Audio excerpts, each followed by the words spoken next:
Hello दोस्तों। आप आज हम लोग बात करने वाले हैं कि आखिर बिहार में बुलडोजर एक्शन की आवश्यकता क्यों पड़ गई है।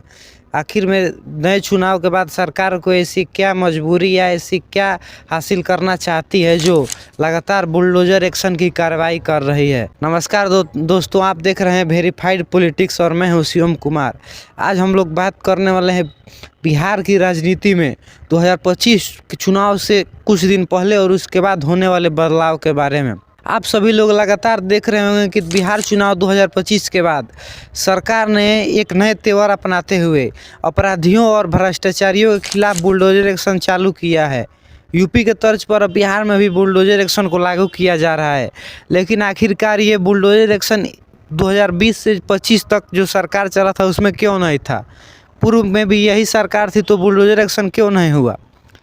आखिर में 2025 चुनाव के बाद ऐसा क्या सरकार हासिल करना चाहती है? ऐसा क्या लोगों को दिखाना चाहती है? ऐसी क्या अपनी मजबूती पेश करना चाहती है कि वो लगातार बुलडोजर एक्शन चालू की है? अभी सरकार को बने हुए 1-1.5 महीना भी नहीं हुआ, लेकिन सरकार ने अपने तेवर बदल दिए हैं। जब से गृह विभाग सम्राट चौधरी यानी बीजेपी के पास गया है, तब से पुलिस पदाधिकारी सख्त रुख अपना रहे हैं। अपराधियों के खिलाफ बुलडोजर एक्शन चलना जायज़ है, लेकिन ये ठंड के जैसे मौसम में जो अपने सड़क के किनारे जो लोग बसे हैं, जो अपना दुकान चलाते हैं, इन पे आखिर ये ठंड के समय ऐसा बुलडोजर एक्शन करना क्या सही है? हम सभी मानते हैं कि बुलडोजर एक्शन होना चाहिए। सड़क अतिक्रमण मुक्त होना चाहिए। सड़क से सभी को परेशानी होती है, लेकिन ये सड़क अभी नहीं बना है। ये सड़क पहले से था, अतिक्रमण पहले से था। चुनाव के पहले अतिक्रमण क्यों नहीं हटा?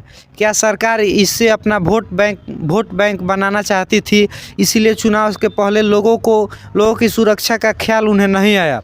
लेकिन चुनाव के बाद सरकार ठंड के दिसंबर जैसे ठंड कड़ाके की ठंड में सरकार गरीबों की झोपड़ियां हटा रही है, उनके रोजी रोजगार को प्रभावित कर रही है।